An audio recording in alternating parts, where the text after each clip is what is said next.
नमस्कार विद्यार्थी मित्रांनो, आपण अकाउंटेबिलिटी आणि रिस्पॉन्सिबिलिटी म्हणजे उत्तरदायित्व आणि जबाबदारी याच्यातला डिफरन्स समजून घेणार आहोत. बऱ्याचदा हे शब्द पण जे आहे तर ते पॅरलली वापरणं किंवा ते समानार्थी आहे असं पण जे आहे बऱ्याच लोकांचा समज आहे. अकाउंटेबिलिटी हा रिस्पॉन्सिबिलिटीपेक्षा लार्जर कॅनव्हास आहे बघा. अकाउंटेबिलिटीमध्ये तुम्ही अन्सरेबल असतात, म्हणजे आपण मराठीमध्ये बघा उत्तरदायित्व जे आहे म्हणजे उद्या तुम्हाला प्रश्न विचारले जाऊ शकतात. एखादी गोष्ट इनिशिएट झालेली आहे तर त्याचा आउटकम काय आहे. समजा फॉर एक्झाम्पल इस्रोचा एखादा प्रोजेक्ट आहे, त्या प्रोजेक्टमध्ये आपण एखादं जे आहे सॅटेलाईट लॉन्च केलेलं आहे, ते जर मिशन फेल गेलं तर मग इस्रोचे जे प्रमुख आहेत त्यांना समोर येऊन काहीतरी सांगावं लागणार आहे. ओके, मग आता ह्या प्रोजेक्टमध्ये जे सायंटिस्ट इन्व्हॉल्व आहेत की ज्यांनी याच्यावर काम केलेलं आहे ते त्यांची रिस्पॉन्सिबिलिटी असते. रिस्पॉन्सिबिलिटी किंवा जबाबदारी जी आहे तिच्यामध्ये तुमचं कर्तव्य, तुमची ड्युटी याच्यापर्यंतच ती व्यक्ती सीमित असते.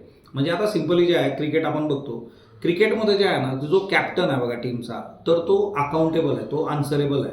उद्या जर आपण मॅच नाही जिंकलो तर त्याला समोर जाऊन त्याची कारणं द्यावी लागतात, त्याला विचारलं जातं.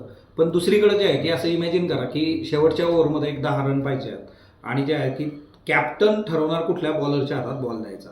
आता त्या बॉलरनी जर पहिले 2 बॉल लूज टाकले, एका याच्यावर 6 दुसऱ्याच्यावर 4 जे आहे तर मॅच हातातून 2 बॉलमध्येच गेली, तर तो बॉलर आहे ना तो रिस्पॉन्सिबल आहे बघा. ती त्याची ड्युटी होती ती त्यांनी केली, ती प्लस मायनस झाली तिथं. पण आन्सरेबल जो असतो तो कॅप्टन असतो, कारण त्याला विचारलं जातं.